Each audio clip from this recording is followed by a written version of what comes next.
Hello 42, अभिवादन आपका एक्जिमर के इस नए वीडियो एपिसोड में। सिजेरियन ऑपरेशन या सिजेरियन डिलीवरी के बारे में गर्भवती महिलाएं जानती तो जरूर ही होंगी। सिजेरियन डिलीवरी एक ऑपरेशन होता है जिसमें नॉर्मल डिलीवरी के बजाय पेट में चीरा लगाकर शिशु को बाहर निकाला जाता है। आज के इस वीडियो से आप जानेंगी कि सिजेरियन डिलीवरी के कारण क्या हैं, क्यों बढ़ रहे हैं सिजेरियन डिलीवरी के मामले, यह कितने प्रकार की होती है, सिजेरियन डिलीवरी कैसे होती है और सिजेरियन के साइड इफेक्ट क्या हैं जैसे प्रश्नों के जवाब जरा विस्तार से।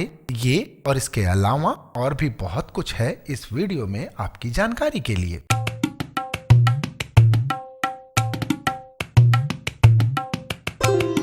प्रेगनेंसी पर हमने पहले भी कई सारे वीडियोस बनाए हैं। प्रेगनेंसी केयर से संबंधित हमारे पिछले वीडियोस को देखने के लिए आप डिस्क्रिप्शन चेक कर सकती हैं। वीडियोस के लिंक हमने वहां पर दे रखे हैं। और आइए अब बात शुरू करते हैं आज के विषय की। सिजेरियन सेक्शन का मतलब पेट को खोलकर गर्भाशय में चीरा लगाकर शिशु को बाहर निकालना है। सिजेरियन गर्भधारण के 28 हफ्तों के बाद कभी भी किया जा सकता है। सिजेरियन शब्द रोमन भाषा से लिया गया है। सदियों पहले इस नाम का एक कानून था जिसके तहत किसी भी बीमारी की वजह से मृत शैया पर पड़ी गर्भवती स्त्री का पेट इसलिए काटा जाता था ताकि यदि शिशु जीवित हो तो उसकी जान बचाई जा सके, और यह प्रक्रिया हजारों वर्ष पुरानी है। और आइए अब बात करते हैं सिजेरियन डिलीवरी के कारण क्या है। करीब 17% गर्भवती स्त्रियों को सिजेरियन डिलीवरी करवानी पड़ती है और इसके प्रमुख कारण कई सारे हो सकते हैं, जैसे गर्भाशय में विकार। यदि प्रसूति के दौरान गर्भाशय में फैलाव ना हो रहा हो जिसकी वजह से शिशु बाहर ना आ पाए, या गर्भाशय का फैलाव अनियमित और असंतुलित हो तो यह शिशु या माँ के लिए खतरा बन सकता है। इसलिए ऐसी हालत में सर्जरी के अतिरिक्त कोई दूसरा विकल्प नहीं होता। इसके अलावा प्रसूति मार्ग में भी विकार हो सकता है, जैसे गर्भाशय का मुंह या पेट की हड्डी बहुत सिकुड़ गई हो, या स्त्री में पहली 2 प्रसूतियां सिजेरियन के द्वारा की गई हो जिससे गर्भाशय में विकार पैदा हो गया हो, अथवा गर्भाशय के भीतर कोई ट्यूमर और गांठ हो तो भी सिजेरियन किया जाता है। शिशु संबंधी विकार में भी सिजेरियन होता है। आमतौर पर गर्भस्थ शिशु का सिर गर्भाशय में नीचे की ओर होता है और पैर ऊपर। इससे उसको निकलने में आसानी हो जाती है। मगर उस अवस्था में जब सिर के बजाय शिशु के पैर, कंधे या चेहरा नीचे हो तो नॉर्मल डिलीवरी में कई कठिनाई आती है। ऐसे में सिजेरियन डिलीवरी कराना ही बेहतर है। इसके अलावा जटिल गर्भावस्था भी सिजेरियन डिलीवरी का एक कारक हो सकता है। यदि गर्भवती स्त्री मधुमेह, उच्च रक्तचाप, फिट्स या रक्तस्राव जैसी किसी बीमारी से पीड़ित है तो नॉर्मल डिलीवरी में बाधा आ सकती है। इसके अतिरिक्त शिशुओं से जुड़ी समस्याओं में भी सिजेरियन होता है। शिशुओं से जुड़ी कई सारी समस्याओं में सिजेरियन डिलीवरी करानी पड़ सकती है। यदि गर्भस्थ शिशु में कोई बीमारी हो तो सिजेरियन कराना लाभप्रद होता है। इसके अलावा जुड़वा बच्चे होने पर या शिशु का वजन बहुत कम या बहुत ज्यादा होने पर, बच्चे के दिल या सांस में रुकावट पैदा होने पर, बच्चे का गर्भ के भीतर विकास रुक जाने पर, यदि गर्भावस्था के 40 हफ्तों बाद भी प्रसव न हो पाए, प्लेसेंटा शिशु के पीछे होने की बजाय सामने हो, गर्भनाल बच्चे के गले में फंस जाए तो भी सिजेरियन किया जा सकता है।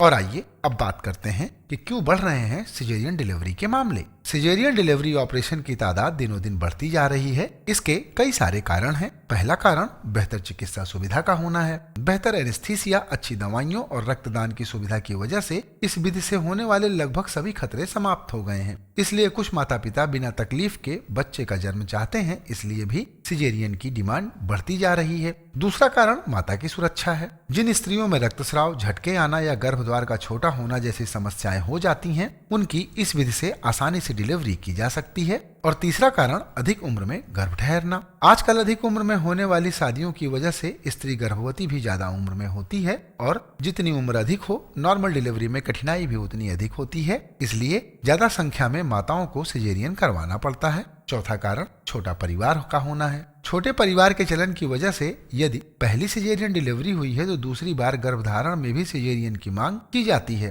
ताकि उसी के साथ नसबंदी भी की जा सके। इसके अलावा पांचवा कारण होता है प्रायोजित या स्पॉन्सर ऑपरेशन। यह उस दशा में किया जाता है जब स्त्री में संभावित खतरों की वजह से नॉर्मल डिलीवरी या तो नामुमकिन होती है या उसमें कठिनाई आ सकती है। इसलिए यह पहले ही निर्धारित कर लिया जाता है कि गर्भधारण के 39वें या 40वें सप्ताह में सारी तैयारियों के साथ सिजेरियन कर लिया जाएगा। और ऐसी कुछ परिस्थितियां हैं, पहली डिलीवरी सिजेरियन द्वारा हुई हो, माता को डायबिटीज, उच्च रक्तचाप, गर्भ में जुड़वा बच्चे हों, गर्भ की स्थिति असामान्य हो और नाल का बच्चे के आगे होना इत्यादि।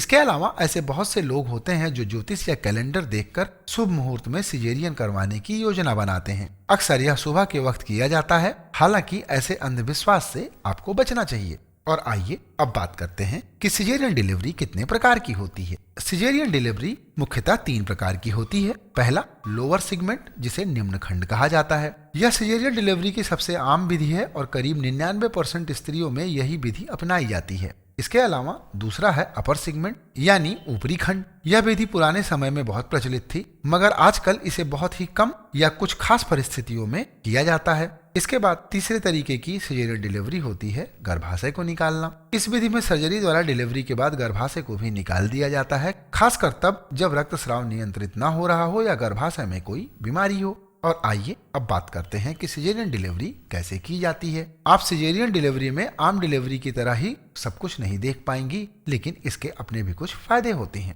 सिजेरियन डिलीवरी के दौरान आपको धकेलने व जोर लगाने की जरूरत नहीं पड़ेगी, बल्कि आप सिर्फ आराम से लेटी रहेंगी। बस आपको इसके बारे में जानना जरूरी है। जानकारी जितनी ज्यादा होगी, सिजेरियन डिलीवरी उतनी ही आरामदायक होगी। सिजेरियन डिलीवरी में सबसे पहले आपको एनेस्थीसिया दिया जाता है और फिर शरीर के निचले हिस्से में एपिड्यूरल देते हैं। अगर आपातकाल में शिशु का जन्म होना है तो जनरल एनेस्थीसिया दिया जा सकता है। कई बार मरीज को पूरी तरह बेहोश करके या केवल ऑपरेशन की जगह को सुन्न करके भी यह विधि पूरी की जाती है। इसके बाद पेट के निचले हिस्से को एंटीसेप्टिक सॉल्यूशन से धोया जाएगा। डॉक्टर कैथेटर से आपका ब्लैडर भी खाली कर सकते हैं। इसके बाद डॉक्टर स्ट्राइलर ड्रिप को पेट के आसपास एक स्क्रीन की तरह लगाएंगे, जिससे आप पेट पर लगा चीरा ना देख सके। यदि यह आपातकाल ऑपरेशन है तो घबराएं बिल्कुल नहीं, सब ठीक हो जाएगा। अस्पताल में तो यह रोज की बात है। एनेस्थीसिया का असर होने के बाद आपके पेट पर चीरा लगाया जाएगा। आपको एक जिप्सी खुलने का एहसास होगा, पर दर्द नहीं होगा।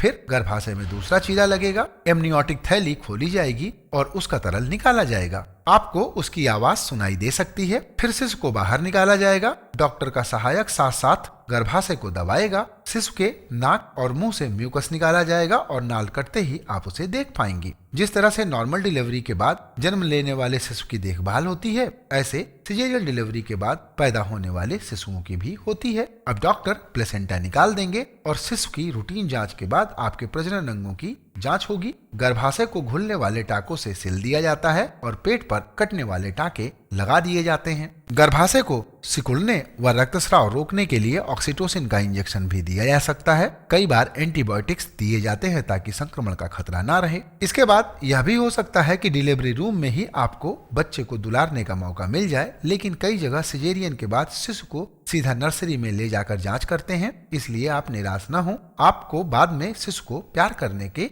ढेर सारे मौके मिलेंगे। और आइए अब बात करते हैं सिजेरियन के साइड इफेक्ट्स क्या हैं। सिजेरियन डिलीवरी के ऑपरेशन के कुछ साइड इफेक्ट्स भी हो सकते हैं, जैसे जख्म से अथवा गर्भाशय से रक्तस्राव, सुन्न करने की दवाओं की वजह से निमोनिया या दिल की बीमारी हो जाना, संक्रमण जिससे बुखार हो जाना, जख्म का पकना, पेट में मवाद होना या टाकों का खुलना जैसी बाधाएं खड़ी हो सकती हैं। इसके अलावा पैरों की भीतरी सिराओं में रक्त का जम जाना, पैर के भीतरी सिराओं में रक्त का जम जाना जैसी भी कठिनाइयां हो सकती हैं। सिजेरियन डिलीवरी के लंबे समय बाद भी कुछ साइड इफेक्ट उभर आते हैं, जैसे पीरियड्स में गड़बड़ी यानी पीरियड्स का अधिक या कम स्राव होना। सिजेरियन डिलीवरी के बाद मासिक धर्म चक्र अक्सर गड़बड़ हो जाता है। इसके अलावा पेट में दर्द, आगे भविष्य में गर्भ न ठहरना, जख्म में हर्निया की उत्पत्ति, अगले गर्भधारण में ऑपरेशन के जख्म का खुलना, दूध आने में बाधा होना और खून की कमी होना। हालांकि इनमें से अधिकांश जटिलताएं आपातकालीन अवस्था में की गई शल्य क्रिया की वजह से होती हैं, मगर उन्हें टाला भी जा सकता है। इसलिए आदर्श स्थिति तो यही है कि डिलीवरी नॉर्मल करवाने की भरसक कोशिश की जाए। तो आज का यह वीडियो यहीं पर होता है समाप्त। वीडियो के अगले भाग से आप जान पाएंगी सिजेरियन से जुड़े आपके कुछ सामान्य सवालों के जवाब। और अगर आपको यह वीडियो अच्छा लगा हो तो इसे शेयर भी जरूर कीजिएगा। इस विषय से संबंधित आपके प्रश्नों का इंतजार रहेगा, कमेंट कीजिएगा। वीडियो देखने के लिए आपका धन्यवाद। नमस्कार।